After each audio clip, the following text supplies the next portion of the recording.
Hey guys, tonight we're not stepping into the mind of a philosopher. We're stepping onto a battlefield, but not the kind with choreographed duels, slow-motion horse charges, or conveniently clean armor. No, tonight we dive into the real thing. Mud, confusion, panic, sweat, and steel. This is what actually happened in a medieval battle. And spoiler alert, it looked nothing like the movies. So before you get comfortable, take a moment to like the video and subscribe. But only if you genuinely enjoy what I do here. And let me know in the comments where you're tuning in from and what time it is for you. It's always fascinating to see who's joining us from around the world. Now, dim the lights, maybe turn on a fan for that soft background hum, and let's ease into tonight's journey together. You awaken to the sound of something between a horn and a man screaming the word march like it owes him money.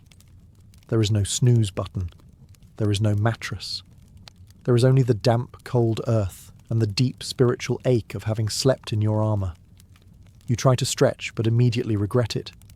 Your chainmail has become one with your body like a clingy X. Around you, a dozen other soldiers are waking up, each with the same look of regret and trench foot. One guy's still asleep with his head on a helmet full of rainwater.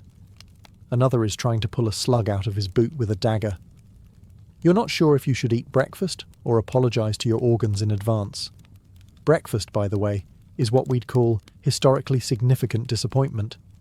It's a crust of bread so hard it could deflect arrows, possibly made last Lent. You chew slowly, not because you're savouring it, but because your jaw is still sore from yesterday's feast, which included meat of questionable origin, and something that may have once been a vegetable. You wash it down with warm ale, because medieval water was a game of bacterial roulette. There's no time for grooming. Not that it matters. You haven't seen your own face in weeks, and frankly, that's for the best. You splash a handful of swamp water on your cheeks for the illusion of hygiene, then strap on gear that smells like it's been fermenting in fear. Then come the orders. Form up! Move out! Yelled by someone on a horse who clearly hasn't walked a mile in his life. The army stirs. Men grumble, armor clanks, and someone is already limping from stepping on a pointy rock while barefoot. The mud sucks at your boots like it's trying to claim your soul. You haven't even made contact with the enemy yet, and you're already exhausted, damp, hungry, and vaguely regretting your entire life. And you know what the worst part is? This is one of the good mornings. The command is given, march. And so you do. Not because you want to, but because the alternative is staying behind and getting accused of desertion, which usually ends with something being chopped off. So you trudge forward, one squelching, miserable footstep at a time. The ground is less earth and more moist despair. Mud is a given. But this is no ordinary mud. It's the kind that sucks at your boots like it's trying to steal your soul, or at least your left foot. You stop to adjust a strap and instantly fall behind, drawing glares from the man behind you, whose face says, "I will eat you if this slows me down again." Armor, it turns out, was not designed for hiking. It creaks, it pinches, and it rubs in places you didn't even know had skin. Your shoulders ache, your thighs burn, and your inner thighs are forming an alliance against you with every clanking step. You are essentially a walking iron sausage being slow roasted in your own sweat. The air smells like livestock, cheap onions, and fear. Someone ahead passes gas with the kind of force that suggests they lost a battle with last night's turnip stew. You try to breathe through your mouth, but immediately regret that decision too. You pass a dead hedgehog, a broken cart, and what might be a toe. No one stops. Stopping is for people who enjoy being yelled at. The sergeant yells anyway. He doesn't stop yelling. It's his entire personality now. Morale is non-existent. Some men sing war songs to cope, others mutter prayers. One guy in the back just screams into the wind. No one stops him. Honestly, it helps. At one point you think, maybe the enemy will surrender before we get there. Then you remember, they're probably thinking the same thing, which means this is going to end with someone panicking, everyone stabbing, and you trying to remember which end of the spear goes where. After hours, a hill appears. Of course it does. Every medieval battle takes place at the top of a stupid hill. As you begin the ascent, someone slips and rolls down. No one helps. They're better off now. And still, you march. Eventually, you arrive at the place where you'll not sleep tonight. The battle camp. It's less base of operations and more organised outbreak. There are tents, sure, if you're nobility. The rest of you get a patch of mud slightly less cursed than the rest. You stake your spot by collapsing on the ground and calling it a bed. Your neighbour does the same. Congratulations, you've started a trench community. The smell hits you next. A horrifying cocktail of wet wool, unwashed bodies, fermented boots, and whatever is rotting near the food cart. There's a buzz in the air, not excitement, just flies. Thousands of them. Some of them have names now. You've made peace with that. Then there's the latrine, and by latrine we mean a shallow hole in the ground that was dug in haste and regret. Privacy? None. Smell?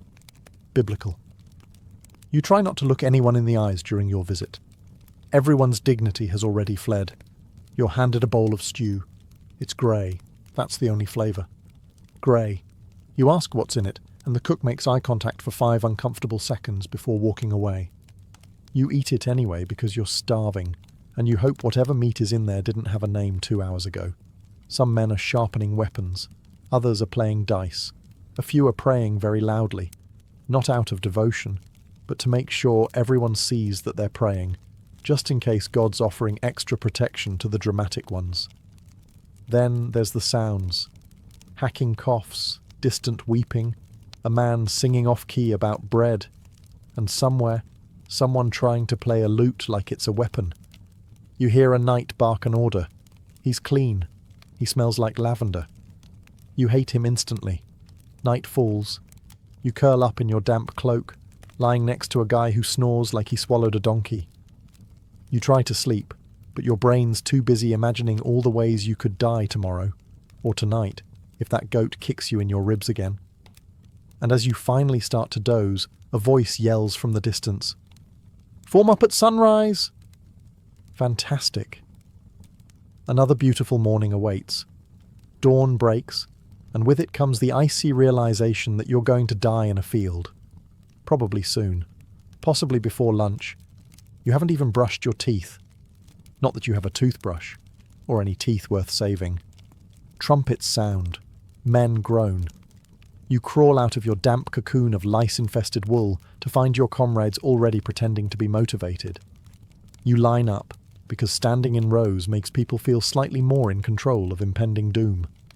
It's a lie, but it's one you can shuffle into with numb feet and questionable bowel control. And then he appears, the noble commander, a man wearing polished armour so clean it's practically glowing.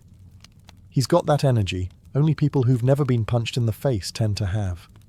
He surveys the troops like a disappointed parent who just found out you joined the losing side in a tavern brawl. He clears his throat. Everyone braces. It begins. "Men, today we fight for glory." Pause for effect. Someone near you coughs up something alive. "For our king, our lands, our honour," the crowd murmurs, mostly from stomach cramps, not patriotism. "Look to your brothers. Look to your steel." You glance sideways. The man next to you is visibly shaking and has his helmet on backward. His steel is bent. The enemy fears us. They probably don't. They probably have their own guy yelling the same thing in another accent. "If you die today..." "Oh, good," the cheerful bit. "You die as heroes." You suppress the urge to raise your hand and ask, "Can I die later? Maybe as a baker?" Then comes the bit about God. God is on your side. Which is reassuring, except you're fairly sure God's been busy smiting everyone equally this season. The speech ends with a sword thrust to the sky and a mighty shout of "Forward!" No one moves. A few guys blink. One guy sneezes. The shouting continues until someone finally shuffles forward and the rest reluctantly follow. Not out of conviction, mind you. Mostly because standing still means the commander might single you out for a volunteer job. And you've heard what happened to the last volunteer. Thus ends the pep talk. You are now spiritually prepared to panic with a purpose. So now it's time to form ranks, a noble phrase conjuring images of precision, discipline and strategy. What you actually get: a very confused clump of people vaguely facing the same direction, half of whom are still trying to put on their helmets. Some are holding weapons they just picked up 5 minutes ago. One guy is gripping a pitchfork. You're pretty sure he's just here by accident. Your sergeant, who was probably a pig farmer 3 years ago, starts barking numbers. No one knows what they mean, but everyone nods as if they understand. "Front line shield wall," he screams. "Second line pikes forward." You do as instructed, even though the guy in front of you has his shield upside down and is using it to itch his back. To your left is a guy with a spear twice his height who keeps poking people unintentionally. To your right is a man humming a battle hymn that may or may not just be Greensleeves with different lyrics. Directly behind you is someone breathing like he's been practicing dramatic dying noises in advance. You suspect he might not even be wounded. Just ready. The cavalry is off to one side, horses pawing the ground dramatically, knights sitting tall and pristine in full plate armour that cost more than your entire village. They look majestic. You, meanwhile, are standing in borrowed boots and chainmail that smells like someone died in it. Probably because someone did. There's a sudden order to move forward and tighten the line. This is easier said than done when every second man is stepping on someone else's foot and the mud is threatening to swallow small soldiers whole. Your feet slide. Someone elbows you. Your shield is backwards now, and you don't have the emotional energy to fix it. Then comes the drumbeat. A slow, ominous thud that tells everyone it's about to start. Men start whispering prayers. One man starts quietly sobbing. You pretend not to notice, mostly because you're busy making your own peace with mortality. You take a deep breath, raise your weapon, and try not to pass out. This is it. You're ready. Well, as ready as anyone in a crooked line of terrified peasants can be. Just when the formation starts looking somewhat believable, meaning no one is actively walking in the wrong direction, the sky betrays you. It begins with a sound, a soft, distant whoosh that becomes a collective whisper of doom. Then the shouting starts. "Shields up!" You scramble to obey, though someone nearby is still trying to figure out which end of the shield is up. A moment later, the sky darkens, not with clouds, but with hundreds of tiny death sticks launched from the enemy's side with alarming enthusiasm. And then they fall. The arrows rain down with all the mercy of an angry god having a very bad day. The man 2 rows ahead of you drops instantly, an arrow sticking out of his shoulder like a forgotten quill. Someone screams. Someone else curses in Latin. Or maybe he was just sneezing. It's hard to tell through the panic. Here's what the movies don't show. Arrows don't glide gracefully into targets like ballerinas with sharp toes. They thud, crack, stick, and occasionally bounce off armour before embedding themselves in things not meant to be pierced, like feet, thighs, and whatever counts as emotional stability. You try to shrink behind your shield, which suddenly feels far too small and alarmingly homemade. An arrow clatters off it with a metallic clang, and you immediately decide that this shield is now your best friend. You mentally name it Gerald. You whisper promises to Gerald that if you survive, you'll never talk badly about its lopsided shape again. To your left, someone is cursing the archers. To your right, someone is being cursed, mostly because he forgot to duck. Behind you, a man is yelling that he's hit, though you strongly suspect he's just trying to get out of what's coming next. Then the second volley comes. At this point, any illusion of calm has evaporated. Veterans crouch low and mumble mantras. New recruits cry openly. One guy just lies down and pretends to be dead. Not a terrible strategy, honestly. Eventually the sky clears. You're alive. Gerald did good. But now the real horror begins. Close combat. Which means it's time to get very sweaty. very loud and probably stabbed. There's no countdown, no dramatic drum roll, no theatrical charge like in the songs. One moment you're trembling in your half-formed line, and the next, all hell breaks loose. It starts with a surge. Your side moves forward, not so much with courage as with the reluctant momentum of men who know they'll be trampled if they hesitate. Someone ahead of you yells something inspiring, promptly trips and gets stepped on. You don't stop to help, not because you're cruel, but because you're fairly certain you'll join him if you do, and then you hit, literally. There's a collision. You slam into another human being like a sack of potatoes colliding with a sack of potatoes wearing sharp objects. Forget fancy swordplay. This is not a dance. This is a meat blender. You swing your weapon, maybe a sword, maybe an axe, maybe just a glorified kitchen tool. You don't aim. You don't have time. You flail. You hear metal crash against metal, wood shatter, men grunt, and someone nearby repeatedly yelling like it's a war chant. The fighting is close. Intimate, really. You are now deeply aware of the smell of the enemy. Sweat, fear, and onions. There is no such thing as personal space. There is only panic. At one point, you stab downward and hope it wasn't your own foot. Your helmet fogs up. You can't see. You can't breathe. Someone's shoulder slams into your ribs, and you both stumble sideways, gasping. There's blood on your gauntlet. Not yours, probably. Could be. Doesn't matter. A man swings at your head. You duck out of reflex. He hits someone else. You exchange a brief glance, half apology, half shrug. There's no time for blame, only surviving. You try to remember your training, but it mostly consisted of swing hard and don't die. So you keep swinging, occasionally hitting, mostly missing. Every now and then, someone falls. Sometimes they scream. Sometimes they go quiet instantly. You try not to look. This isn't a movie.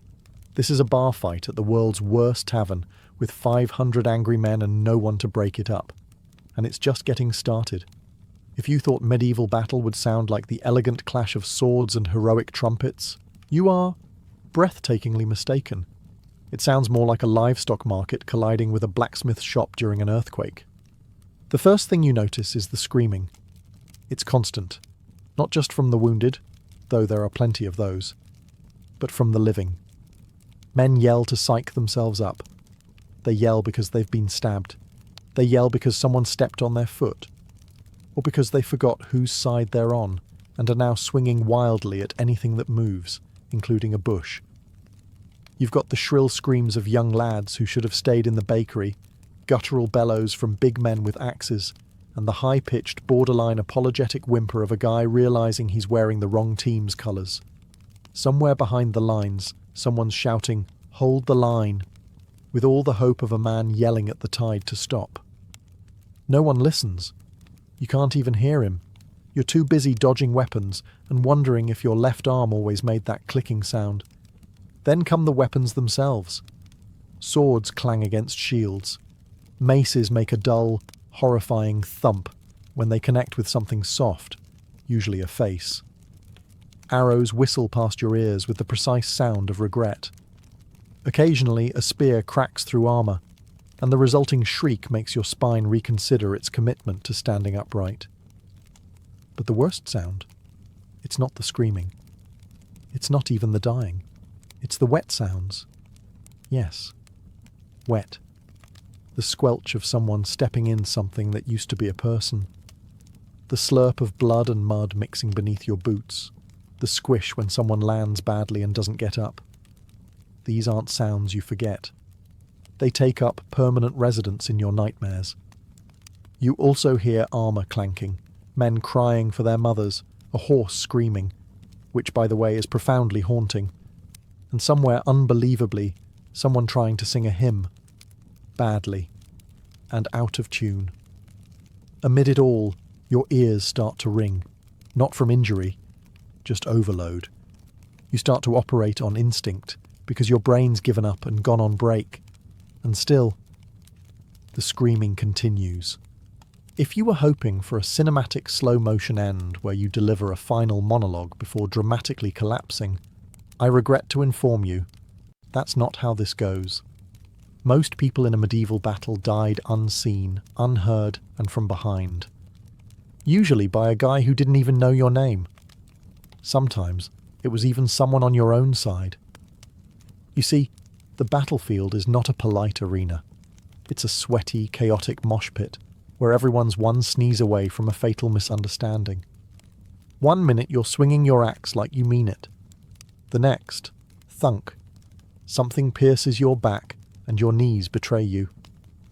You fall forward into the mud with the grace of a collapsing haystack. No one notices. No one has time. There are no final words, no hand to hold. Just you, the dirt, and the very strong suspicion that this could have been avoided if you'd become a monk. Then there are those taken down by horses, not stabbed, not slashed, trampled. Nothing says ignoble death quite like becoming one with the soil beneath a panicked warhorse named Buttercup. And let's not forget the friendly fire. Not the kind with explosives, but the kind where a poorly trained militiaman swings a flail in a wide, hopeful arc and accidentally removes your ear.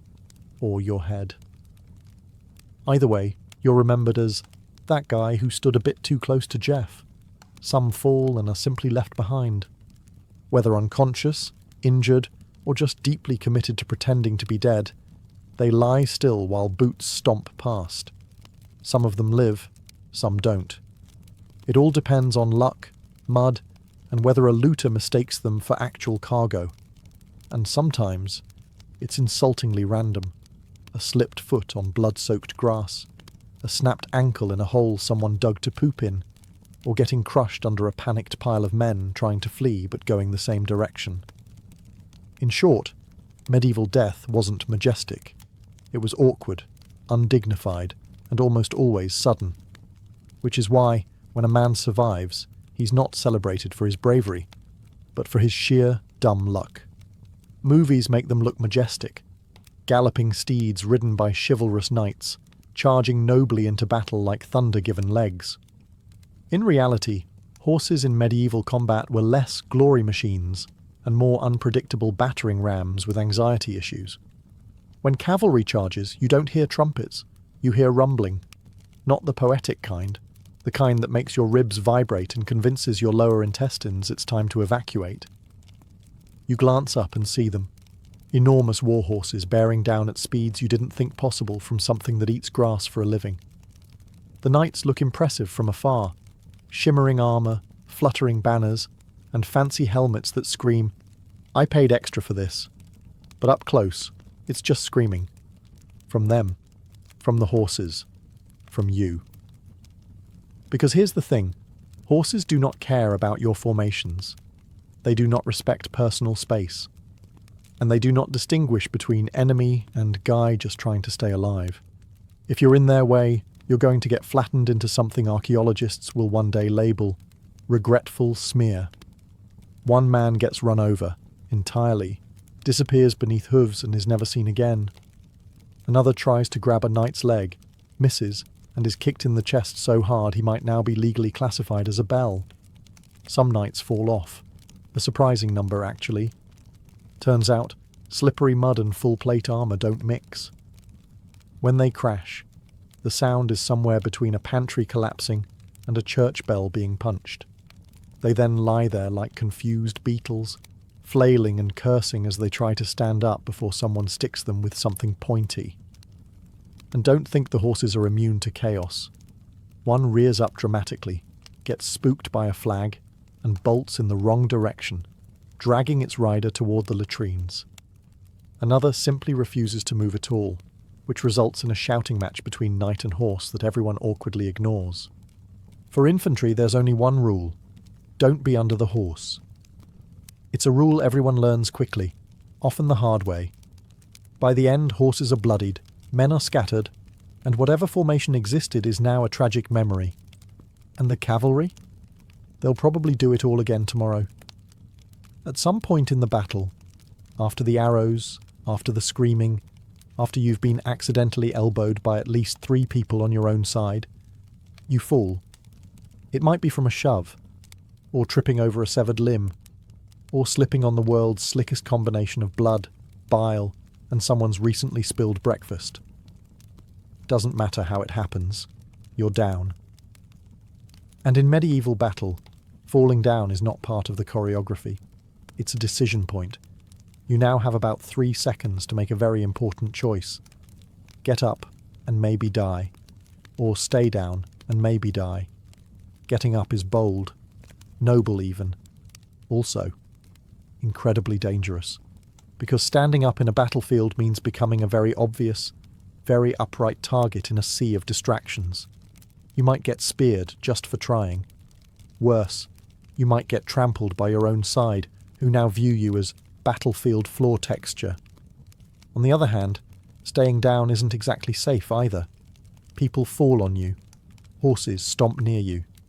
Looters occasionally poke the bodies to see if they're dead or just trying really hard. And if someone figures out you're faking, they might get annoyed and fix the situation permanently. Still, many choose the dead possum method. Lie still, breathe shallow, and pray nobody steps on your spine. You listen to the chaos swirl around you. Steel hitting steel, men crying out, the unmistakable wet splat of something ending poorly nearby. A man drops next to you. He doesn't move. You try not to look. And sometimes, it works. You survive by being the battlefield's most committed plank. Eventually the fight moves on. The noise fades, and you're still breathing. Victory, kind of. The problem is getting back up. Because now you're covered in grime, blood, unclear whos, and the subtle shame of surviving via corpse impersonation. When you do rise, assuming you're not part of a new human pile, you look around, dazed, bent, and smelling like a haunted boot. No one cheers, no one notices. You're just another body that didn't stay down, which, by medieval standards, makes you one of the lucky ones. The battle is over. You're not quite sure how it ended. There was no dramatic banner raised, no villainous general shouting "Retreat!" as trumpets blared. One moment it was chaos, the next, fewer screams, less clanging, more groaning. That's how you know it's done. The noise shifts from aggressive to exhausted. You look around, blinking through blood, hopefully not yours, and sweat. The field is littered with bodies, weapons, and the occasional boot that somehow separated from its owner and is now resting politely atop a rock. It's quiet, unsettlingly so.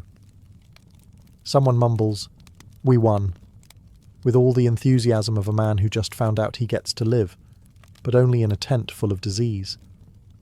Another guy is yelling, "Victory!" while clutching his own arm, which is no longer fully attached. You nod in agreement, because technically, yes, you are upright, breathing, and mostly unperforated. That is victory. But the truth is, in medieval warfare, victory doesn't mean fanfare. It means not being dead yet. It means dragging your bruised, aching carcass back across the field to the camp, past fallen friends and former enemies, all of whom share the same expression. Really. This is how it ends? There's no celebration, no feast. You might get half a jug of warm ale and some bread that's more weapon than food. A priest mutters prayers over the fallen. A few men search corpses for anything useful. One guy finds a decent pair of boots and declares the day a triumph. Your commander, somehow still clean, makes a speech about bravery and honour. You can't hear it. Your ears are still ringing, and your brain is busy focusing on more important things, like not collapsing. You think about the men who didn't make it. Then you think about your foot, which might be broken. Then you think about stew, and immediately regret it. But you're alive. Filthy, traumatized, possibly concussed, but alive. Which, in medieval terms, is what they call a resounding success. You sit down on a rock, exhale, and say the same thing every survivor of every medieval battle has ever whispered under their breath: never again. Then you get called back for another skirmish next week. After the swords are sheathed, and the groaning becomes the dominant battlefield soundtrack. It's time for the least glamorous phase of combat, cleanup. You might assume this means burying the dead and tending to the wounded, and technically, that's part of it. But really, it's a mix of triage, looting, and a kind of horrifying medieval arts and crafts project where the materials are body parts. First, the medics arrive. And by medics, we mean men with knives, bad eyesight, and zero formal training. They specialise in phrases like, "That'll have to come off," and "bite on this stick." An experienced surgeon might use wine to clean your wound. A less experienced one might drink it first. You sit down with a sword gash on your thigh and the vague hope that it's not fatal. The barber surgeon, yes, the guy who normally trims beards, takes one look and says, "We'll see." Then he pulls out a needle that's been sterilised by waving it near a candle. You do your best not to scream. You fail. Loudly. Meanwhile, bodies are being dragged into haphazard piles. Some are covered. Most aren't. You recognise a face or two, but you don't linger. The smell is turning spiritual. Flies arrive en masse, excited for the all-you-can-eat buffet. One lands on your open wound. You swat it, then realise that's probably the cleanest thing you'll experience today. Other soldiers are salvaging equipment, which is a polite word for looting. They rummage through corpses for swords, helmets, shoes, anything not nailed down or still twitching. You don't judge. You do the same. You need new boots, and Gregor doesn't need his anymore. Sorry, Gregor. Some men dig shallow graves, others light pyres. One guy just sits quietly with a blank stare and a javelin still sticking out of his arm. You try to offer help. He declines. "It's mine now," he mutters. Wounds are bandaged.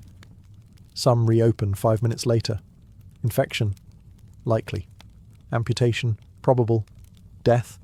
Optional, depending on how lucky you feel and whether the flies take an interest. By nightfall, the battlefield has quieted. The living stumble back to camp, covered in mud, blood, and a growing suspicion that the worst is still ahead.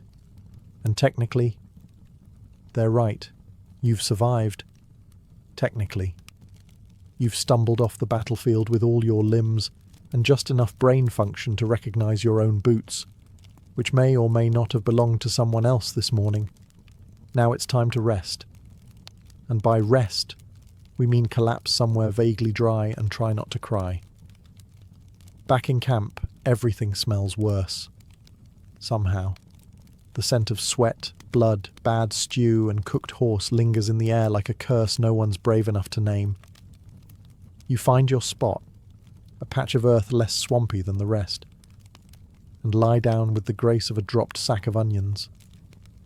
Around you, wounded men groan. Some scream. One sings, badly. Another one prays to at least 3 different gods, just to be safe. A soldier nearby is cleaning his blade with his shirt. He's still wearing it. The cook is ladling out what might be food. You approach and receive something in a bowl that is legally not soup, but emotionally still counts. It has the consistency of regret and the colour of don't ask. You eat it. You have no shame left. That was lost somewhere between the 5th arrow volley and watching a man get slapped to death by a disoriented warhorse. You try to sleep. It doesn't work.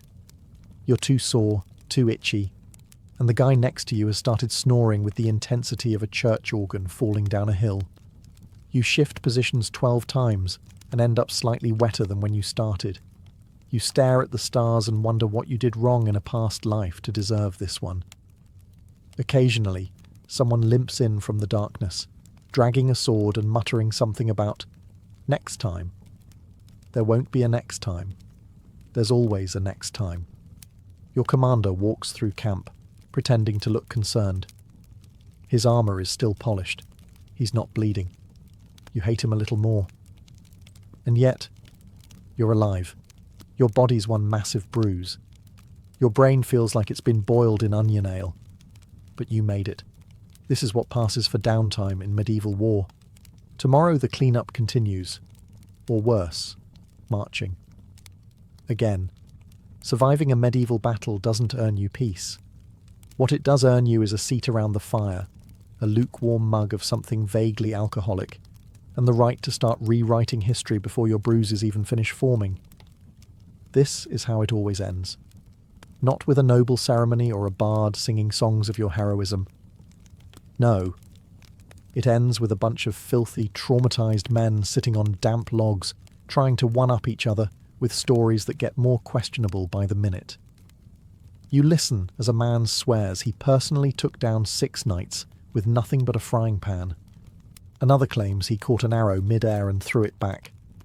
Someone else says he faced off with a war elephant. In France, where there are no elephants. You nod. You sip. You lie a little too. In your version, you didn't trip over a corpse and scream. You strategically repositioned. The part where you tried to crawl into a shrub to avoid cavalry, that becomes a stealth maneuver. You skip the moment where you begged a squire to hold your hand during the arrow storm, because everyone here is doing the same thing, turning trauma into legend. It's not about ego, it's survival. If you can laugh about it, maybe it didn't scar you permanently. If you tell the story well enough, maybe it'll drown out the actual memories, the smell of burnt flesh, the look in a dying man's eyes, the sound of metal hitting bone. By now, someone's roasting a questionable piece of meat, and no one's asking questions. Laughter bubbles up, dry and slightly desperate. A man plays a lute that's missing 2 strings. The tune is off, but no one cares. A woman, a camp follower, patches a sleeve and hums like the world outside the fire's glow doesn't exist. You stare into the flames and think, you lived through it. Barely. Accidentally. Miraculously. Soon, you'll be on the road again, off to another fight, another glorious encounter. But for now, there's warmth. There's bread. There's the camaraderie of men who know exactly how much of your story is false, because theirs is too. And for one night at least, that's enough. Centuries before the Great Wall became a continuous monument slicing across northern China, the landscape was a chaotic checkerboard of kingdoms, each with their own ambitions and anxieties. This was the Warring States period, a time of relentless conflict, when 7 powerful states clawed and bled for dominance over the Chinese heartland.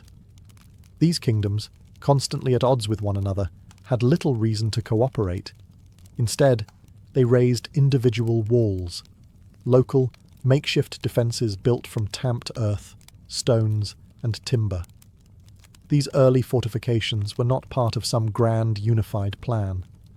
They were desperate measures, the equivalent of drawing a line in the sand and daring your rival to cross it.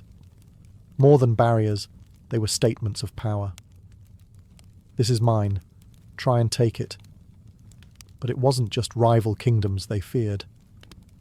To the north, beyond the cultivated fields and river valleys, roamed nomadic tribes, the Xiongnu chief among them, skilled horsemen who moved like ghosts across the steppes, raiding and vanishing before retaliation could even be organized.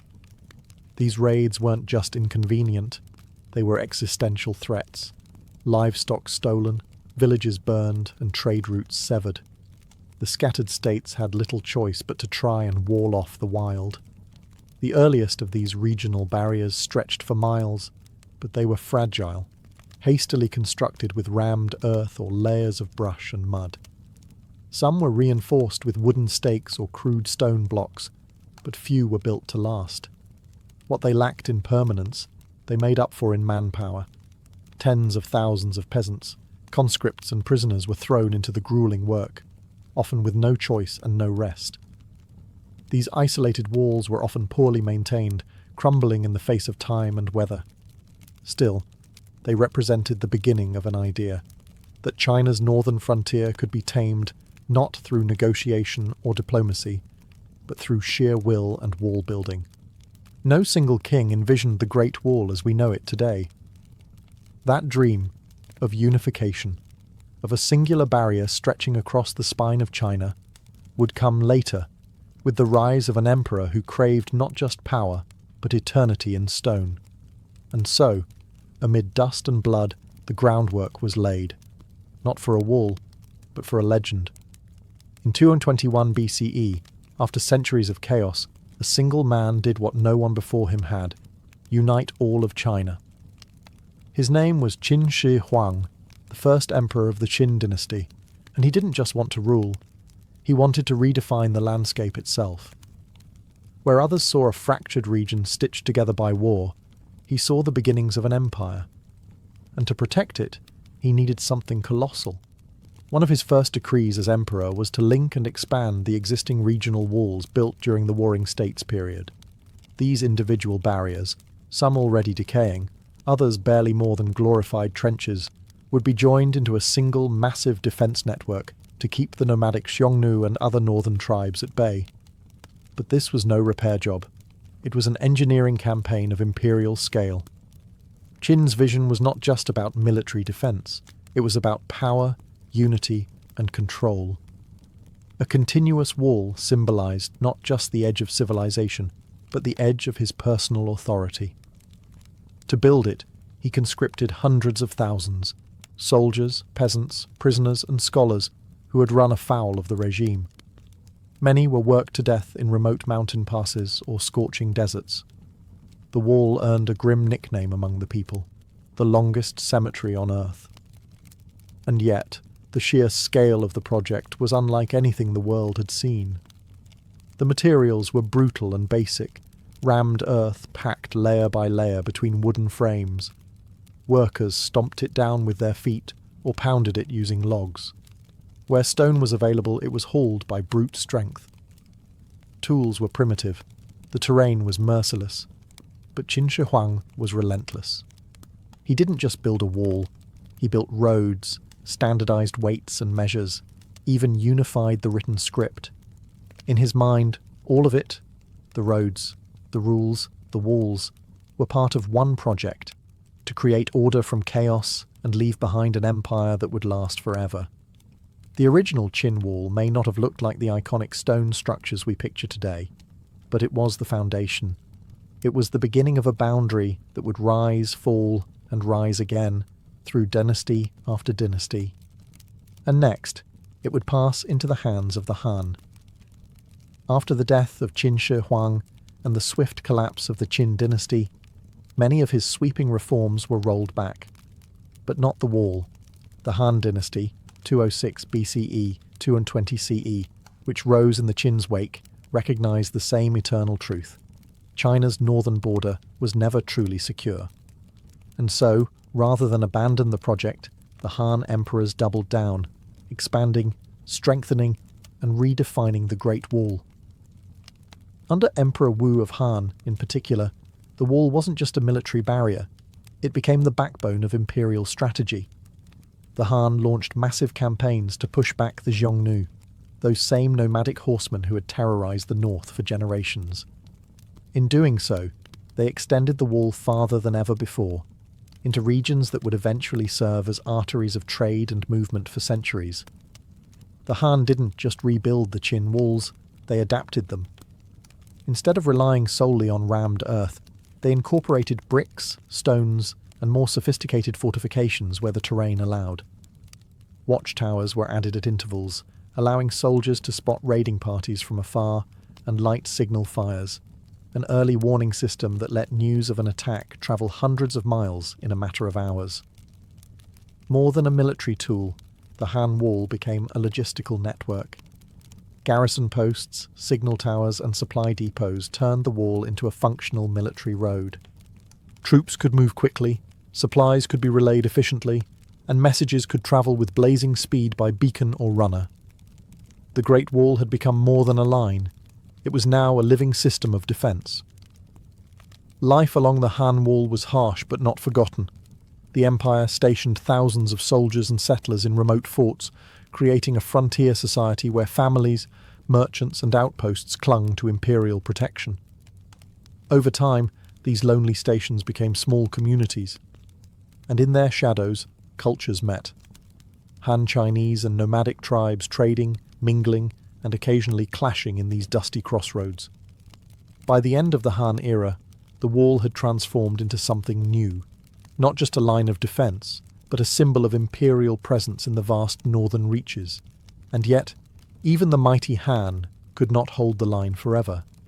Next came chaos, collapse, and eventually a new dynasty with a bold new style of wall building.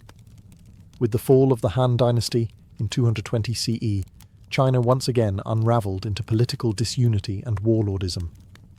What had been a powerful, centralised empire splintered into rival kingdoms during the Three Kingdoms period, followed by centuries of instability. And as the emperors fell, so too did the priority of the Great Wall. Many stretches of the Han and Qin walls crumbled into dust. Neglect, erosion, and looting took their toll. Station outposts were abandoned. Watchtowers collapsed. In many regions, the wall became less a structure of defence and more a buried memory, half swallowed by shifting sands and creeping vines. Without a strong central government to maintain it, the Great Wall was simply too vast to preserve. But the threats from the north never disappeared. Nomadic powers like the Xianbei, the Rouran, and later the Gökturks rose and expanded across the steppes. Some of these groups would eventually carve out their own kingdoms within China, blending cultures while redefining borders. The wall, in these times, was less a hard border and more a relic of an older vision of defence, a line that no longer matched the political reality. Yet fragments of the wall still served local rulers. Some warlords and regional dynasties used leftover segments of the ancient defences as the skeletons for new fortifications. Others mined the old walls for materials. Bricks and stones were repurposed to build homes, temples, or regional walls of their own. It was a slow cannibalization of a fallen empire's bones. Meanwhile, in the popular imagination, the wall faded. It was no longer an empire-wide project, but a thing of legends and old records. Chinese poets wrote of distant battlegrounds and border fortresses, painting the northern frontier as a cold, bitter place where men went to die and were seldom remembered. Still, even in this time of decay, the idea of the wall remained powerful. It lingered as a symbol of what China had once been and what it could be again. A dream of unity, strength, and clarity in the face of chaos. And that dream would stir once more when a new dynasty, born from military conquest and fueled by ambition, rose from the ashes, the Ming. But first, centuries more would pass. By the time the Ming dynasty came to power in 1368, China had seen centuries of invasion, collapse, and foreign rule. The trauma of the Yuan dynasty, ruled by the Mongols, was still fresh. The Mongol armies had thundered through the north and controlled China for nearly a century. When the Ming overthrew them, it wasn't just a political victory, it was a cultural reckoning. And with that came an urgent priority. Never again. The Ming emperors saw the need for a fortified northern barrier, not as symbolic, but as utterly practical. And unlike the earthen ramparts of the Qin or the decentralized garrisons of the Han, the Ming wall would be something different entirely: stone, brick, and firepower. Construction began in earnest during the late 1400s and ramped up in the 1500s, particularly under the direction of generals like Qi Jiguang, who saw the wall not only as defense against nomadic Mongol raids, but as a means of projecting Ming control. This was a dynasty that wanted permanence, and it showed. They built with quarried stone and kiln-fired bricks. The ramparts were reinforced, drainage systems were added, watchtowers rose at regular intervals, and beacons were installed to send up smoke signals in daylight and flames at night. This was the version of the Great Wall that most people picture today. Massive, winding, iconic. It stretched across mountains, snaked through desert plains, and clung to cliffs like a ribbon of armour. Some parts were as wide as a modern highway. Others rose as high as a 3-story building, and all of it was meant to last. But the wall was more than just military hardware. Along its length, the Ming dynasty built garrison towns, supply depots, and troop housing, creating a parallel society of soldiers, farmers, and administrators who lived and worked in its shadow. The wall wasn't just a line between China and the barbarians, it was a lifeline for the soldiers who defended it and the empire that depended on it. Still, the Ming wall wasn't impenetrable. The nomads adapted. Raiders found weak points. Corruption spread among guards. And when the Manchus came, they didn't charge through the wall. They were let in. But before that fall, the Ming had done the impossible. They turned a myth into stone and made the Great Wall truly great. Behind the grandeur of battlements and parapets, the Great Wall was also a place of grit, monotony, and survival. For the thousands of men stationed along its vast length during the Ming dynasty, life wasn't heroic. It was harsh, cold, and often forgotten by the empire they swore to protect. Soldiers lived in fortified barracks and garrison towns scattered along the wall's spine. These weren't elite troops in polished armour. They were conscripted farmers, criminals, and peasants. Men who traded their freedom or futures for a bowl of rice, a pair of boots, and a crude bed behind stone walls. Some served voluntarily, seeking pay or honour. Others were sent as punishment, exiled to the frontier where winter bit and boredom settled like frost. Each day began with routine: patrols, drills, maintaining the wall, hauling supplies. The wall itself constantly needed care. Stones shifted. Mortar cracked. Watchtowers required mending. Soldiers repaired what they could with frozen hands, braving sandstorms in the west or blizzards in the north. There were no holidays, only shifts, and the distant, ever-present threat of a Mongol raid. Food was simple and often scarce: millet, beans, and salted meat. Vegetables were grown in small plots where soil allowed. If a raiding party struck a supply caravan, it wasn't just an inconvenience. It could mean starvation. Disease was common. Morale was low. Desertion, despite the punishment of execution, wasn't unheard of. But life wasn't all bleak. Families often accompanied soldiers, creating small, insular communities along the wall. Children were born in its shadow. Merchants travelled between garrisons, trading wine, cloth, and gossip. Some posts even saw cultural blending as nomadic groups and Han settlers intermingled, through trade, marriage, or uneasy peace. Then there were the beacon keepers, stationed at isolated towers far from any garrison. Their job, to watch the horizon. A column of smoke by day, a fire by night. That was the signal. Fast, simple, and terrifying.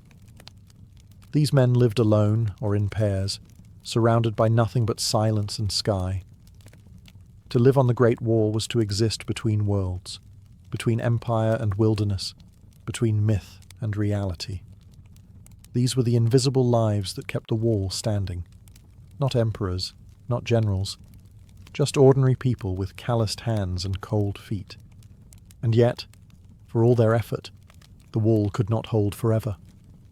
For centuries, the Great Wall stood as the ultimate symbol of Chinese strength: unyielding stone against shifting sands, empire against the unknown. But walls, no matter how high or thick, are only as strong as the people guarding them. And in the 1600s, that strength cracked, not from an outside charge, but from within. By the late Ming dynasty, corruption had spread like rot through the imperial system. Troop salaries were delayed or stolen. Supplies vanished before reaching garrisons. The once disciplined soldiers manning the wall were now underpaid, underfed, and overworked. Morale plummeted. Many garrisons turned to smuggling and local trade to survive, often working with the very steppe nomads they were supposed to repel. It was in this weakened state that the Ming faced their greatest threat yet: the Manchus, a rising power from the northeast. Unlike earlier nomadic tribes, the Manchus were organized, politically savvy, and just as determined to rule as any Chinese dynasty. They didn't need to storm the wall with fire and fury. All they needed was an open gate.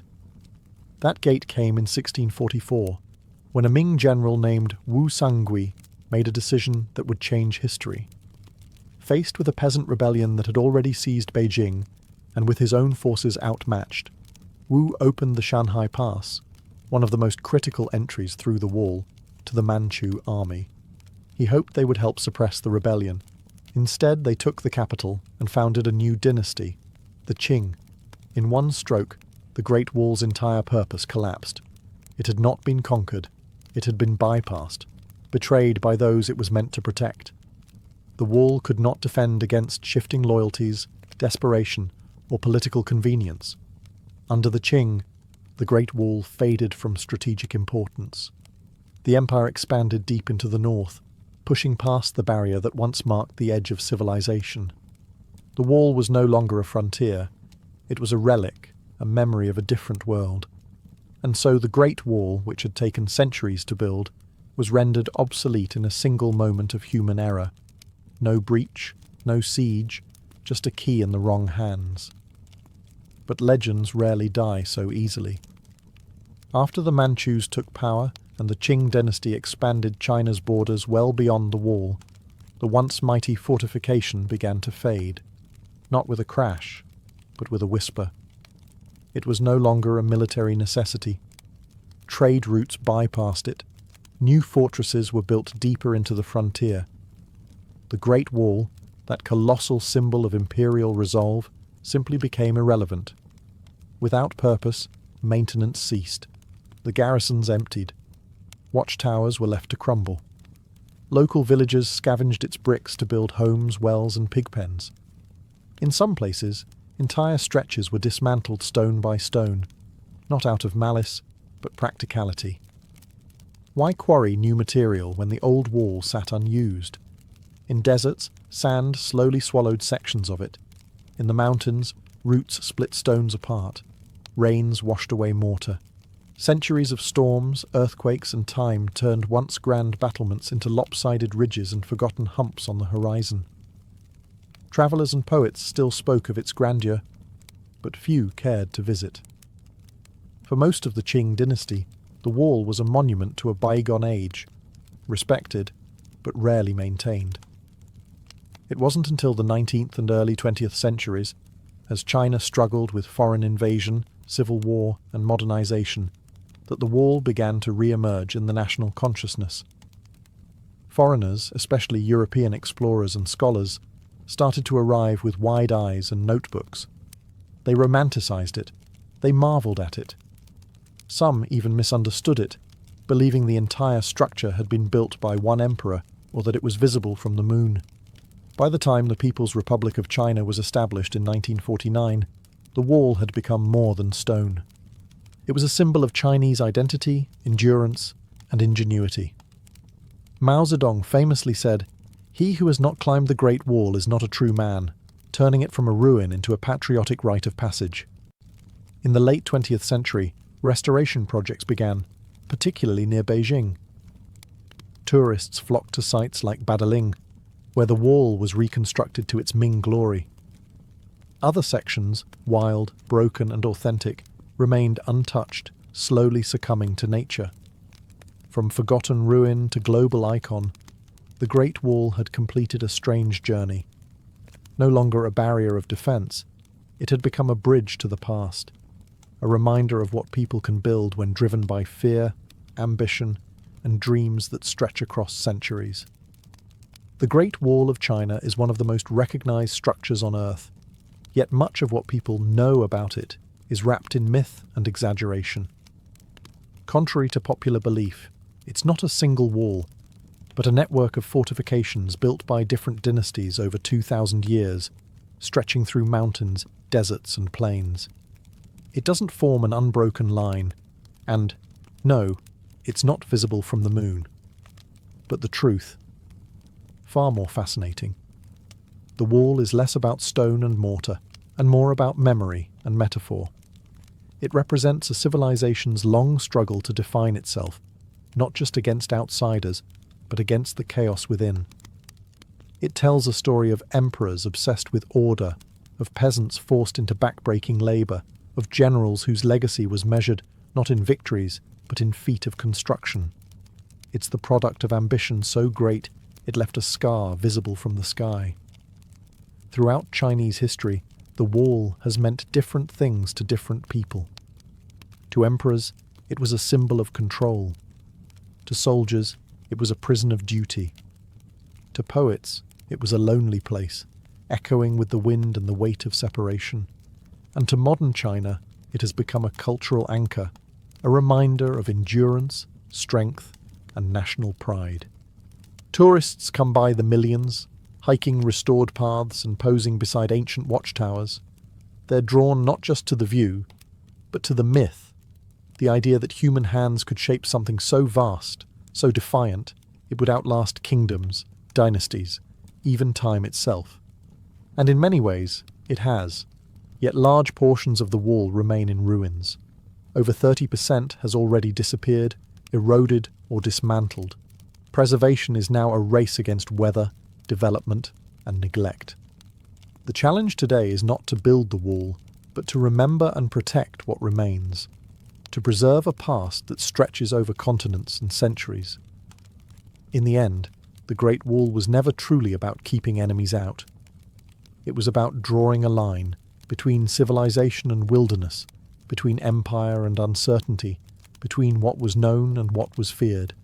And in doing so, it became something greater than defense. It became legend. Stone by stone, story by story, the wall still stands. Not just in the hills of northern China, but in the imagination of the world. The year was 1860, and America was a country on the brink of both greatness and collapse. With the rumble of civil war on the horizon and gold fever gripping California, one thing was painfully clear. The United States was growing faster than its communication lines could keep up. The East Coast was buzzing with telegram wires and railroads, but the West, it might as well have been another continent. Sending a letter from St. Joseph, Missouri, to Sacramento, California, could take 3 to 4 weeks, on a good day. That was, of course, assuming the stagecoaches weren't held up by snow, bandits, or the casual collapse of a rickety bridge. And in a country obsessed with manifest destiny, waiting a month to hear if your shipment of gold had made it, or whether Lincoln had been nominated, was unacceptable.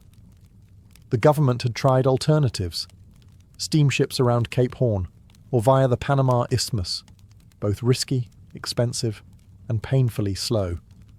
But the West needed real-time updates, not news that was already outdated by the time it arrived. What the country needed was speed, and preferably something that didn't involve a 6-month cruise around South America. Enter the Pony Express, a bold, reckless, and some might say wildly impractical idea. The concept was simple.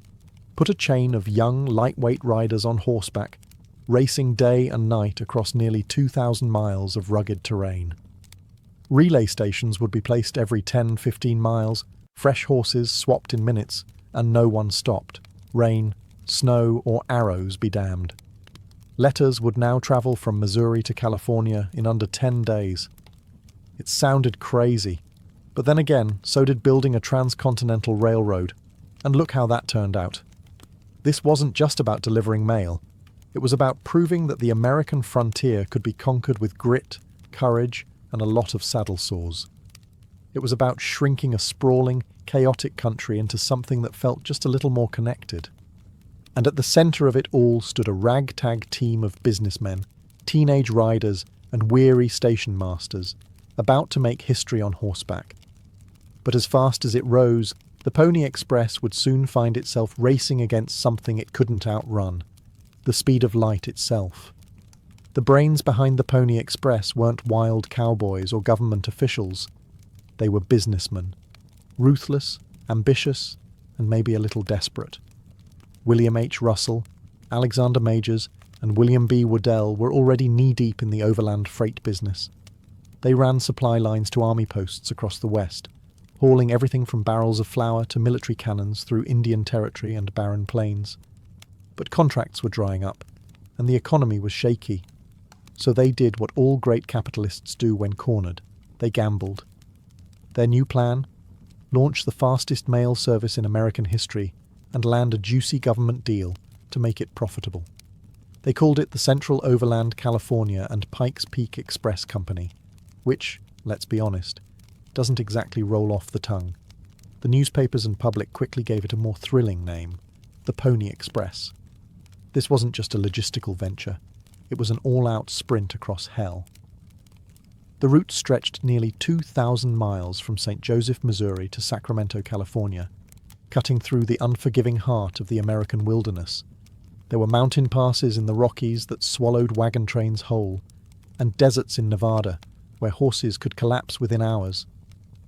Yet Russell and Company were convinced they could make it work.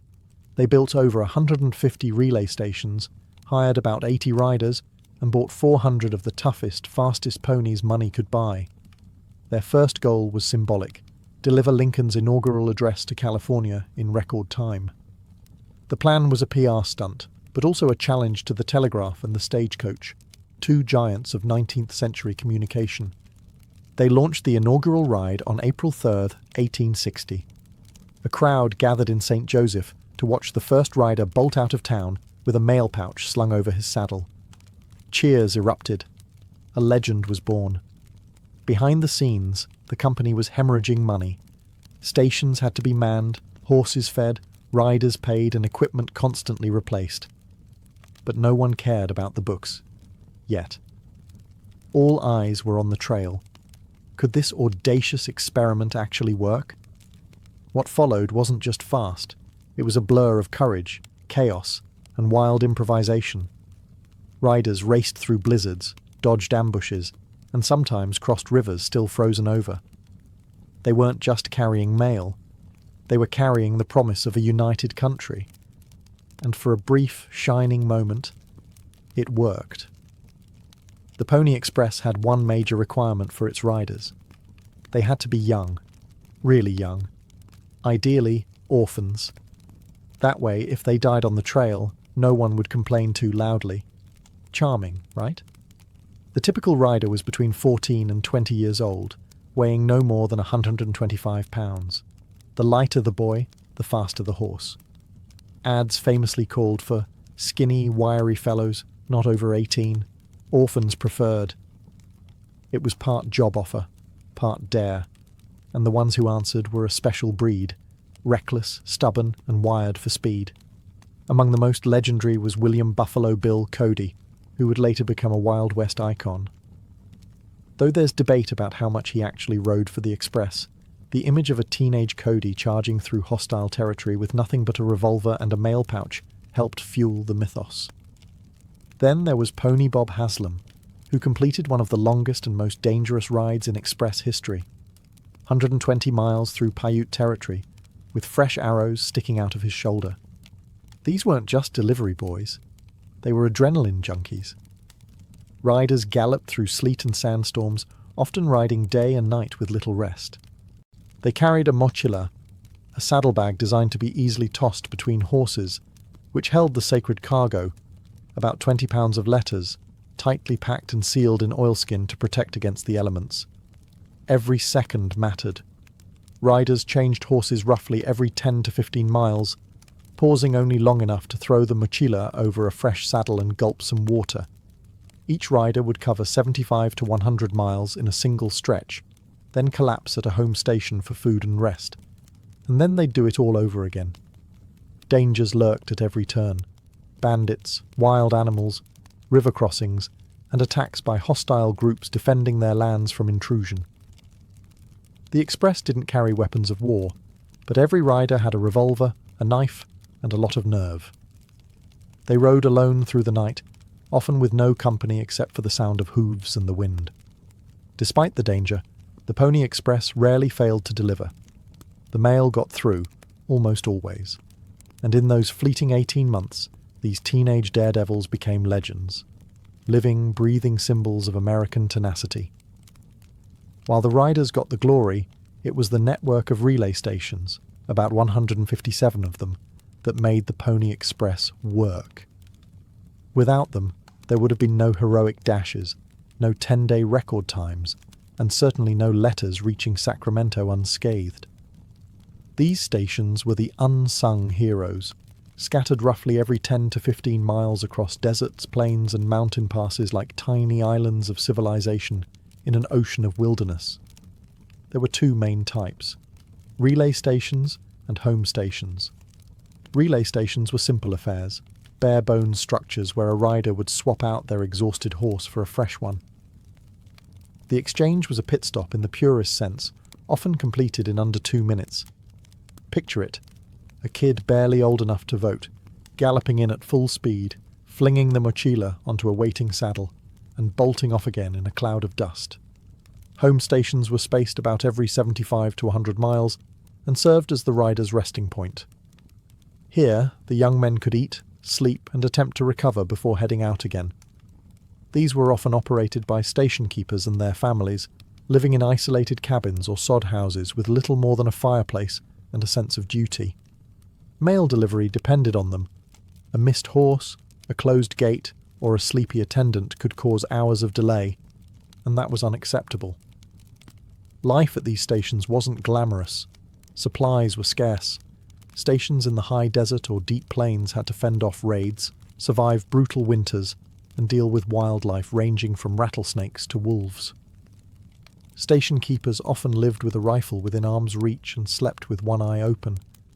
And yet, the system worked, most of the time. Horses were strategically placed. Riders followed strict timetables. Each station served as a heartbeat in the grand circulatory system of the Pony Express. Miss a beat, and the whole organism suffered. But when it all clicked, it was magic. Messages that once took weeks suddenly arrived in 9 or 10 days. A letter sent from New York could pass through dozens of hands, hundreds of hooves, and across a continent's worth of peril, and still arrive ahead of schedule. The system was bold, fragile, and breathtakingly efficient, but it was also expensive. And now, it was time to pay the bill. The Pony Express was fast, blazingly, unbelievably fast for its time. But speed came at a cost, and not just in risk, sweat, or the occasional horse that dropped dead mid-route. The cost was very real, very financial, and very unsustainable. From the very beginning, the Pony Express bled money. Operating across 1,700 miles of harsh terrain required enormous resources. Just building the infrastructure, stations, barns, corrals, and supply depots, cost the founders around $200,000, a fortune in 1860. Then there were the horses, hundreds of them, each bred for speed and endurance, not longevity. And of course, the riders and station workers all had to be paid. Barely. Each letter cost the customer $5 for half an ounce in the beginning. Adjusted for inflation, that's roughly $170 today, just to send a short message. Even when the price eventually dropped to $1, it was still out of reach for most Americans. The service was used mostly for urgent government or business correspondence. Think Wall Street, not Grandma's birthday card. Despite all the daring, all the glory, the Pony Express was never a profitable enterprise. The founders, Russell, Majors and Waddell, had banked on securing a lucrative government mail contract. But that deal never came. The US Post Office was reluctant to fund what many saw as a dangerous stunt, and political instability in the lead-up to the Civil War didn't help matters. By late 1860, the financial strain became unbearable. Horses needed feeding, stations required constant upkeep. Riders had to be replaced. And all of this was funded out of pocket. Worse, the public perception of the Express as a kind of romantic adventure masked the brutal reality. It was a logistical nightmare running on borrowed time. Then came the knockout punch. In October 1861, the transcontinental telegraph was completed. Suddenly, a message could travel coast to coast in mere seconds. No horses, no riders, no risk, just dots and dashes over a wire. It was the future, cold, efficient, and utterly unstoppable. 2 days after the telegraph line opened, the Pony Express shut down. 18 months. That's all it lasted. But in that short span, it became legend. And not because it made money, but because it proved something bolder, that America could outpace its obstacles. On October 24th, 1861, a tiny but deafening revolution clicked into place across America. The final link of the transcontinental telegraph was completed, connecting the East Coast with the West for the first time in history by wire. With that one moment, the very thing the Pony Express had been designed to solve, speedy cross-country communication, was rendered obsolete. Messages that once took 10 days by horse could now be transmitted in minutes. It wasn't glamorous. There were no charging stallions or heroic riders racing through blizzards, just trained telegraph operators tapping out Morse code into buzzing machines. But it worked, and it worked better than anyone expected. For the Pony Express, it was like trying to outrun lightning. You could be the fastest courier alive, but you couldn't beat the raw efficiency of electricity travelling down a copper wire. 2 days after that telegraph line was completed, the Pony Express officially folded. No dramatic finale, no farewell ride. Just silence. Ironically, the same silence left behind after the last Morse signal went out each night. For Russell, Majors and Waddell, it was financial disaster. They had poured everything into the business hoping to secure that elusive government contract. But the government, now enamoured with the telegraph, saw little use for a horse-based mail system. The company was dissolved, its assets sold off, and its founders faded into bankruptcy or obscurity. And yet, for all its speed and progress, the telegraph didn't inspire the same kind of emotional resonance. You couldn't paint it in heroic brushstrokes. There were no ballads about clicking dots and dashes. The Pony Express, despite its failure, had the better story. Its riders became legends. Their exploits were retold in dime novels, stage plays, and eventually Western films. Even Buffalo Bill, whose actual involvement with the Express was likely exaggerated, built an entire career on the back of that legend, touring the world as a symbol of Wild West courage. So while the telegraph won the race, the Pony Express won the myth. It represented a final gasp of old-world adventure, before America truly became wired, mechanized, and modern.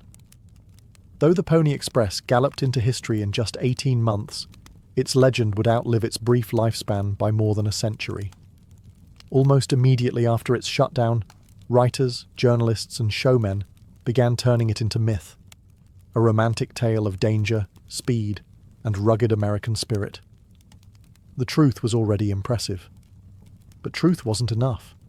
The public wanted something larger than life. So stories began to stretch. Riders were said to outrun native raiders, leap across canyons, and survive days without water. Historians raised an eyebrow. Readers? They bought the dime novels by the wagon load. No one capitalized on this better than Buffalo Bill Cody. Though his actual time with the Pony Express remains murky, if it happened at all, Cody saw an opportunity. In his traveling Wild West show, Cody reenacted thrilling Pony Express rides before cheering crowds in Europe and across the United States. Kids grew up idolizing the image of the lone rider braving the wilderness, a sack of urgent letters slung across his back. By the late 19th century, the Pony Express had become more than a failed mail service. It had become a national symbol of frontier bravery, of manifest destiny, of a time when a single teenager on a Mustang could carry the weight of the nation's communication on his shoulders.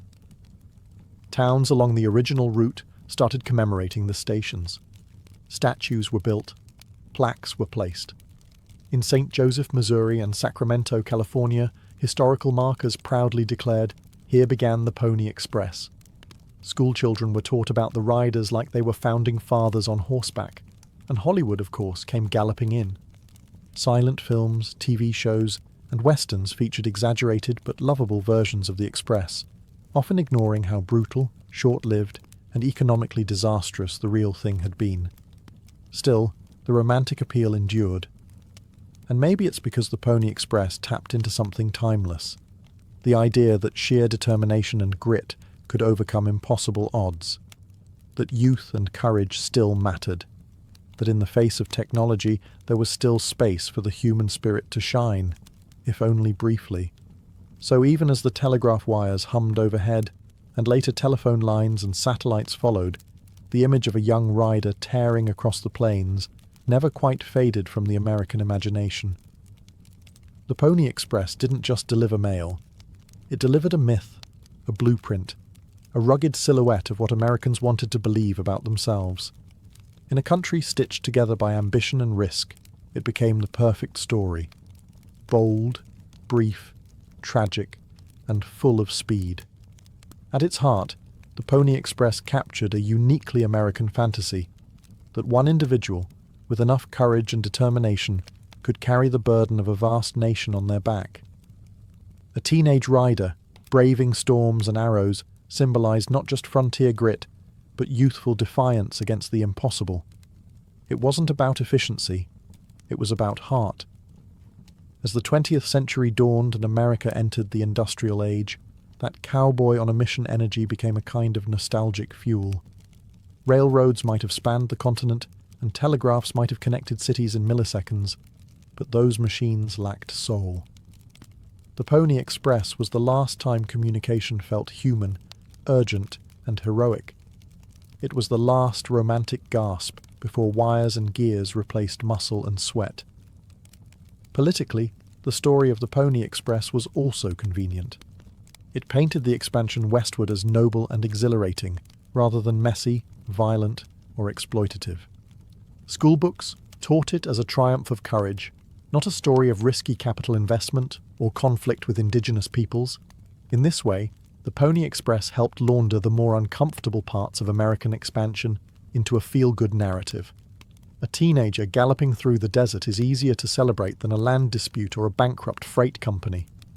Still, that doesn't diminish its impact. It proved that the West could be connected, that distance could be conquered.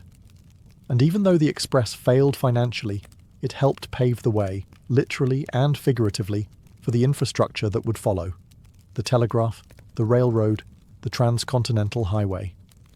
In a way, the Express was America's awkward teenage phase: bold ideas, clumsy execution, high ideals, and a few broken bones along the way.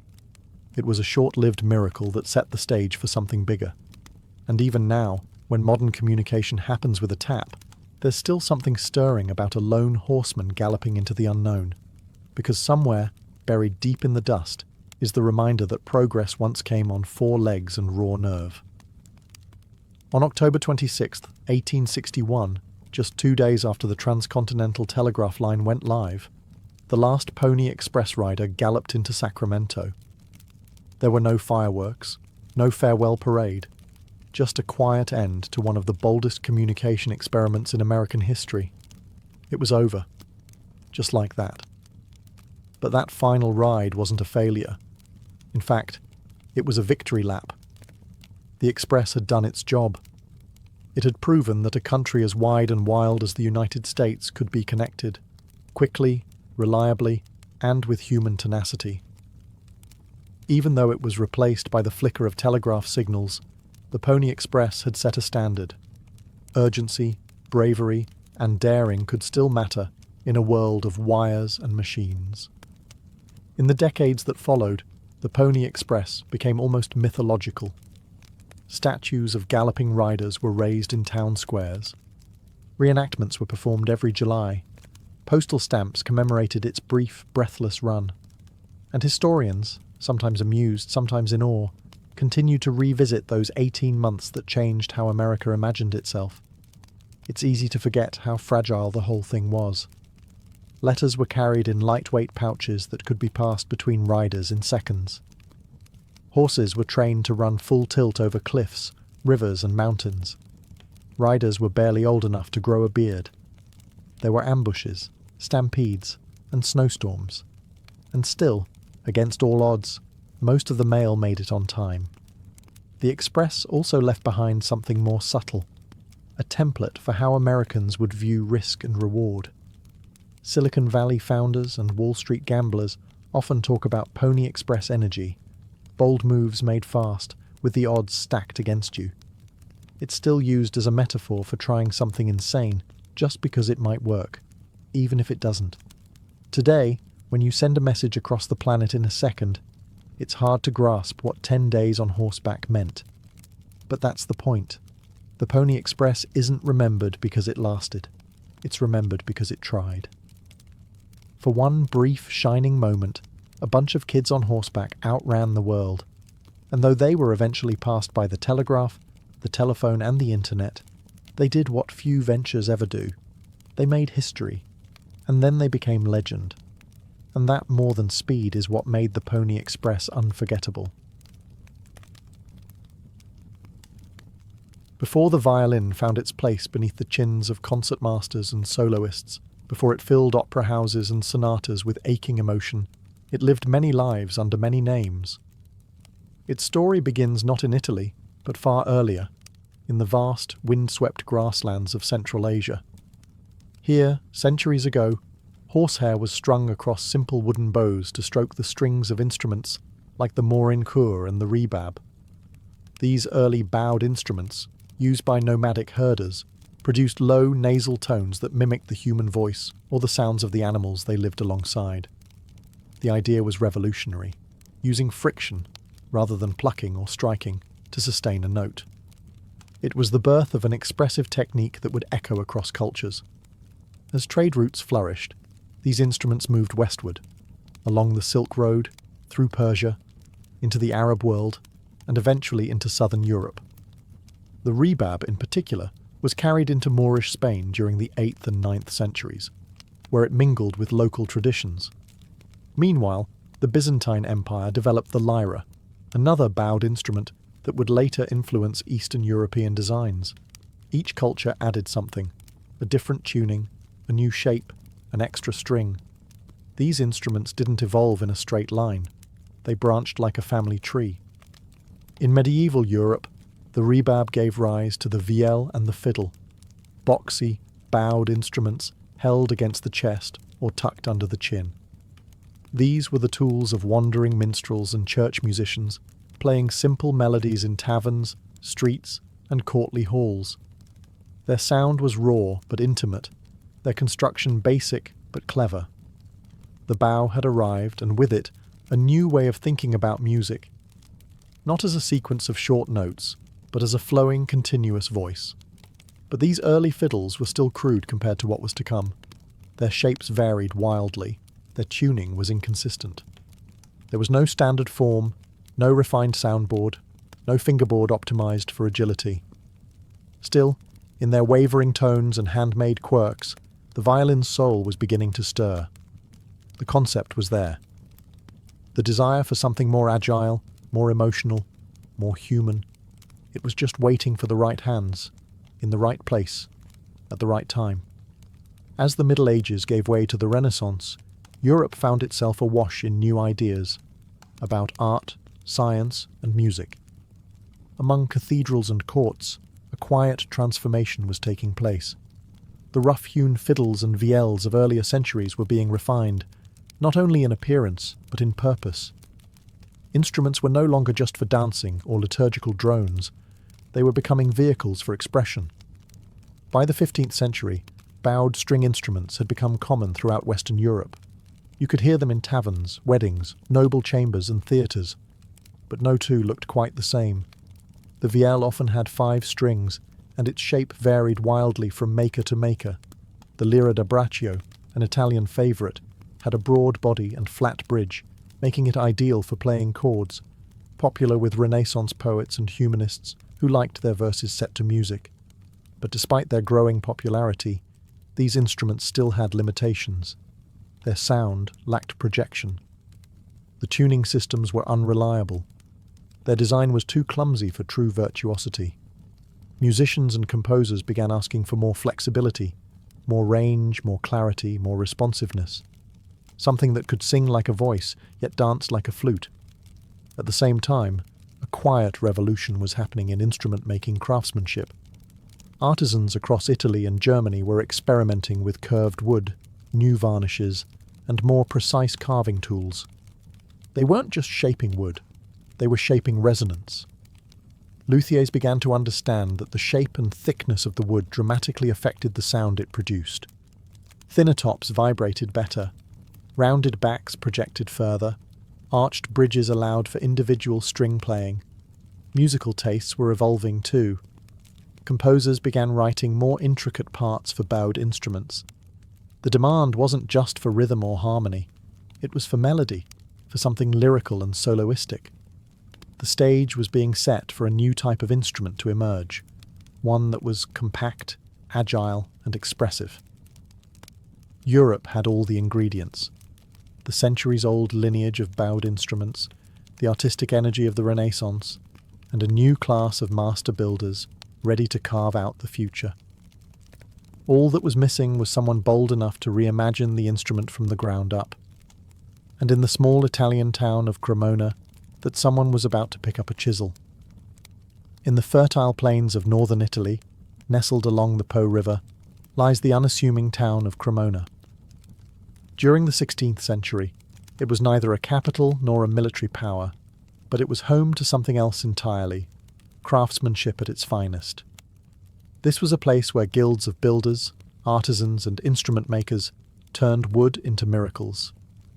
And it was here that the violin, as we recognize it today, was truly born.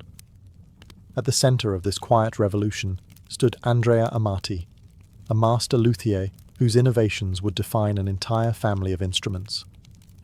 Building on the lira da braccio and other Renaissance fiddles, Amati streamlined the body shape, refined the arched top and back, and standardized the proportions. His creations weren't experiments, they were templates. He introduced the F-shaped sound holes, which allowed better sound projection and helped stabilize the structure. His instruments were smaller, lighter, and more responsive than anything before. And importantly, he tuned them in perfect fifths, a tuning system that gave the violin its uniquely vocal and agile range. By the mid-1500s, Amati's violins were being commissioned by royalty, including King Charles the Fiend of France, who ordered a set of 24 instruments for his court. These weren't just musical tools, they were status symbols, hand-painted and gilded, blending engineering and visual art. Cremona quickly became the epicenter of violin-making excellence. Other families followed the Amati tradition, most notably the Guarneri and Stradivari dynasties. They didn't just copy Amati, they refined, stretched, and deepened his vision. The violins coming out of Cremona were no longer anonymous workshop items, they were signed works of genius, each with its own tone and soul. Why Cremona? Some say it was the quality of the maple and spruce available nearby.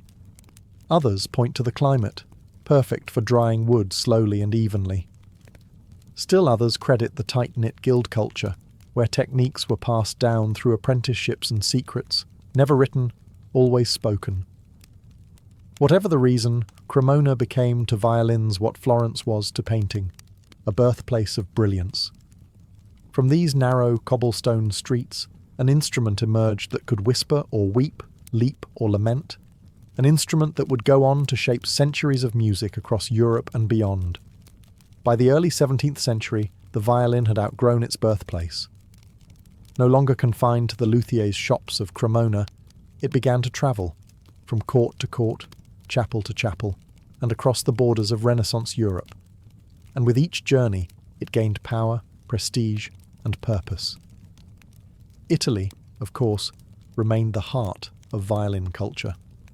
Composers like Claudio Monteverdi were among the first to feature the violin in formal compositions.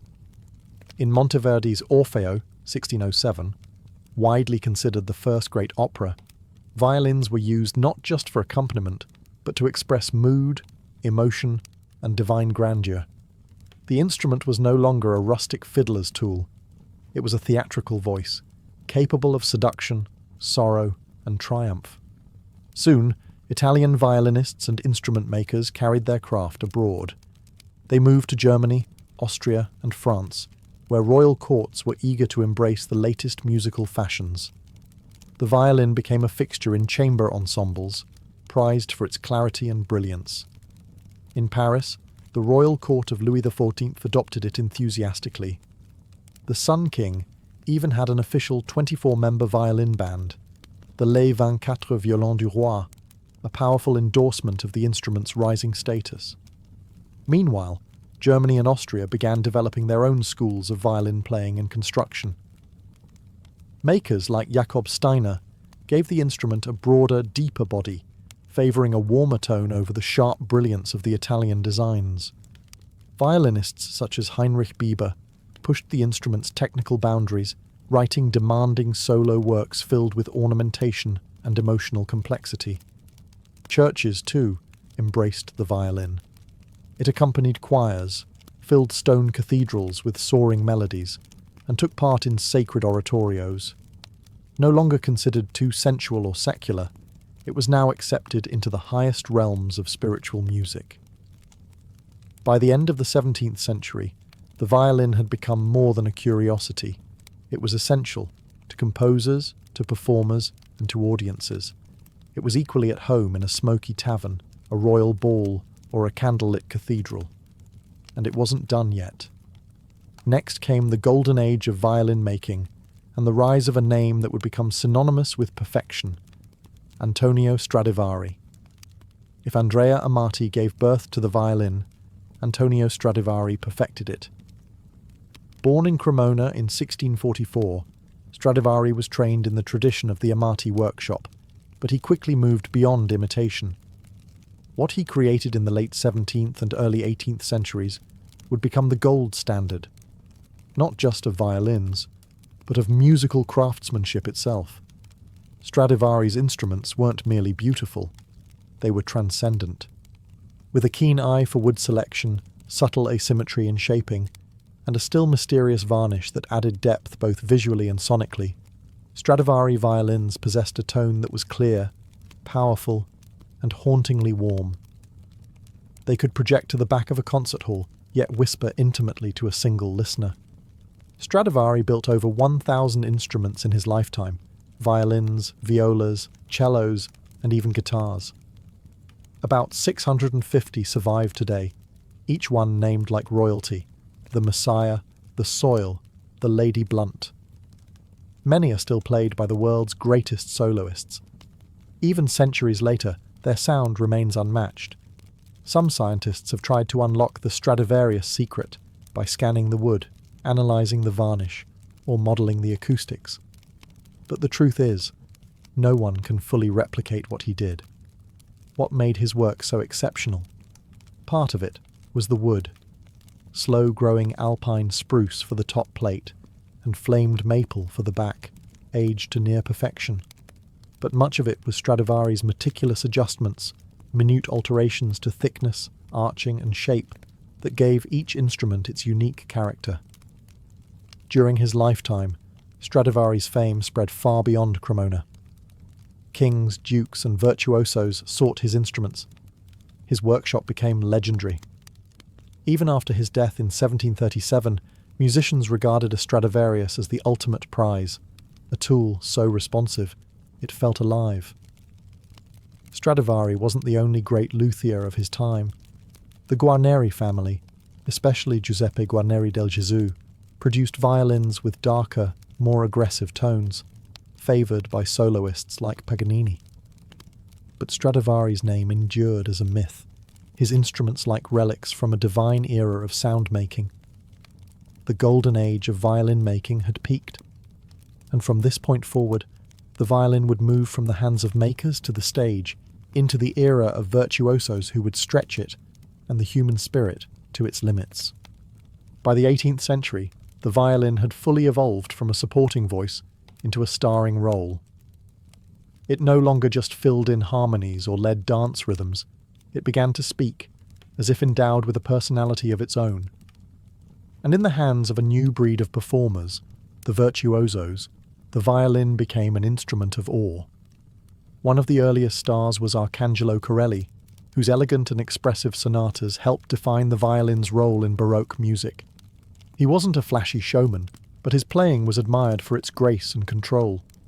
His compositions laid the groundwork for generations of violinists, emphasizing phrasing, tone, and structure.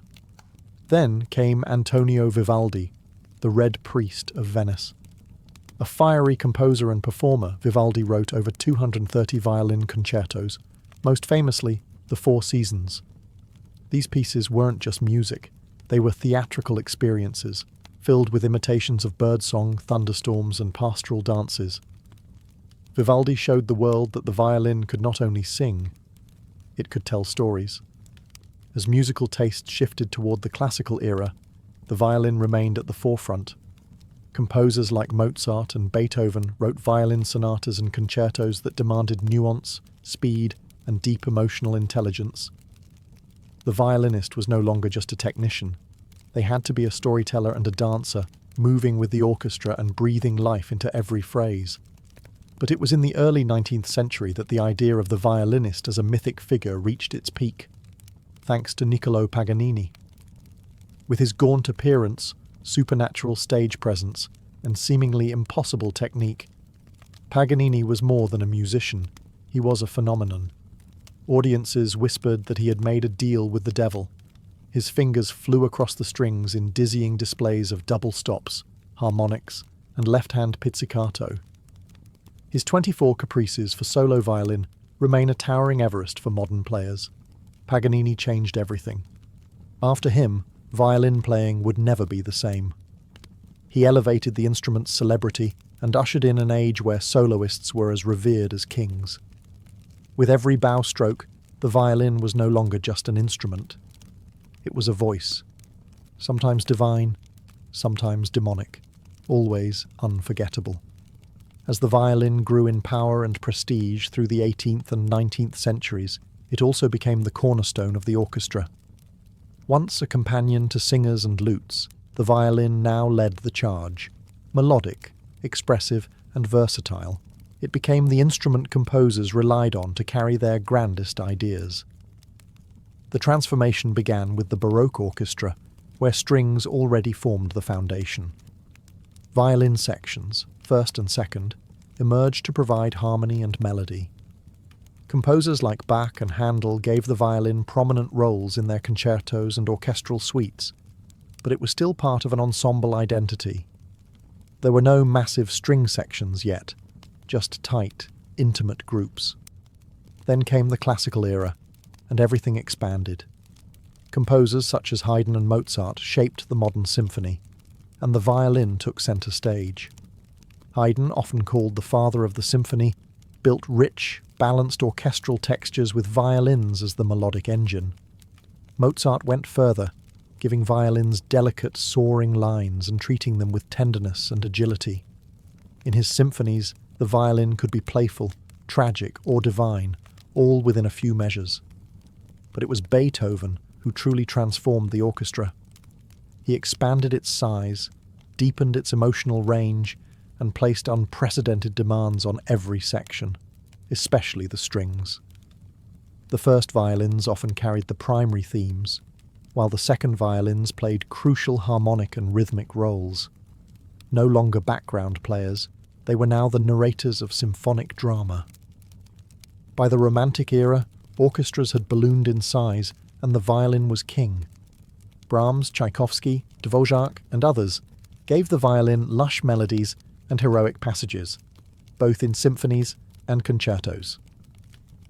The orchestral violinist had to master nuance, endurance, and ensemble coordination, all while keeping up with rapidly evolving musical complexity. Conductors too began relying on the concertmaster, the lead violinist, not just to lead the section but to bridge the gap between conductor and orchestra. In many ways, the concertmaster became second in command, responsible for tuning, bowings, and setting the tone for the entire ensemble. From chamber groups to 100-piece orchestras, the violin had woven itself into the very DNA of Western art music. It wasn't just an instrument anymore. It was the voice of the symphony itself. By the 20th century, the violin had long since conquered Europe's concert halls. But its journey was far from over. No longer confined to the symphony or opera pit, the violin began to cross borders and genres, weaving its voice into cultures far beyond its Italian roots. In Eastern Europe, the violin had already taken on a vibrant, expressive role in Romani, gypsy music, long before it was ever featured in Tchaikovsky or Brahms. In Romani hands, the violin danced, cried, and dazzled with virtuosic flourishes and heartbreaking melodies. It became a voice of resistance and celebration, passed down through oral tradition, not conservatory instruction. Across the Atlantic, the violin transformed again into the fiddle. In American folk, Appalachian, and bluegrass music, the violin shed its aristocratic clothing and put on worn boots. It became a communal instrument, leading barn dances, storytelling through reels and jigs. Its style changed too. Quick, rhythmic bowing, open tunings, and spontaneous improvisation took centre stage. In India, the violin found an entirely new identity. Adapted into Carnatic and Hindustani classical music, it was played seated, resting on the floor, the scroll angled toward the player's ankle. Indian violinists mastered microtones, slides, and ornamentations foreign to Western ears, yet perfectly suited to raga and tala. The instrument had crossed a cultural bridge and become something uniquely Indian. Meanwhile, in Latin America, the violin flourished in mariachi bands and folk ensembles. In Argentina, it danced alongside the bandoneon in the smoky world of tango. In Mexico, it serenaded with soaring lines over trumpets and guitars. Everywhere it went, the violin adapted, not by dominating, but by listening and blending. Jazz took the violin yet another step forward. In the 1930s and 40s, players like Stéphane Grappelli turned the instrument into a swinging, playful lead voice in the Hot Club of France. Later, Jean-Luc Ponty and Regina Carter redefined the violin for fusion and modern jazz, proving it could groove, bend, and improvise with the best of them. By the 21st century, the violin had become a global citizen. It could speak any musical language: classical, jazz, folk, experimental. Its voice could be lush or raw, precise or wild. And still, through every transformation, it remained unmistakably itself. In today's world, the violin stands at a fascinating crossroads, a timeless instrument in a rapidly changing age. It still holds its throne in orchestras, concert halls, and conservatories, yet it also thrives in genres and places the old masters could never have imagined. Its voice, haunting, human, endlessly adaptable, continues to echo across continents and cultures. In classical music, the violin remains essential. Young prodigies dazzle on global stages, playing concertos written centuries ago with fresh emotion and technical brilliance. International competitions like the Queen Elizabeth or the Menuhin launch careers and keep the classical tradition alive and fiercely competitive. But there's a shift happening. More players are challenging tradition, pushing the boundaries of what the violin can be. Contemporary composers are writing for the violin in new ways, using extended techniques, electronics, loops, and non-Western tunings. The violin isn't just singing anymore. It's scratching, whispering, shrieking, tapping. It can mimic machines, birds, or pure chaos. In the hands of boundary pushers like Hilary Hahn, Patricia Kopachinskaya, and Curtis Stewart, the violin becomes a laboratory of sound. Meanwhile, technology is reshaping how we interact with the instrument.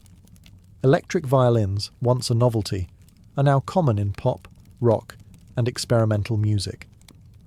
Artists like Lindsey Stirling blend choreography, EDM, and cinematic themes into viral violin performances that reach millions online. It's a reminder that the instrument's appeal isn't just sonic, it's visual, emotional, personal. Education, too, is evolving. With YouTube tutorials, online masterclasses, and digital sheet music, the violin is more accessible than ever. A student in Nairobi or Lima can learn from a Juilliard professor with the tap of a screen. But alongside this democratization comes a challenge: how to preserve depth and discipline in a world obsessed with speed. Still, through all the noise, the violin endures. Why? Because it is, and always has been, an extension of the human voice. It cries like we do. It sings like we wish we could. And whether it's played on a creaky stage, a subway platform, or in front of 10 million subscribers, the violin still has the power to stop time, if only for a moment. Delicate yet defiant, ancient yet evolving, the violin isn't just an instrument, it's a storyteller, and its story is still being written.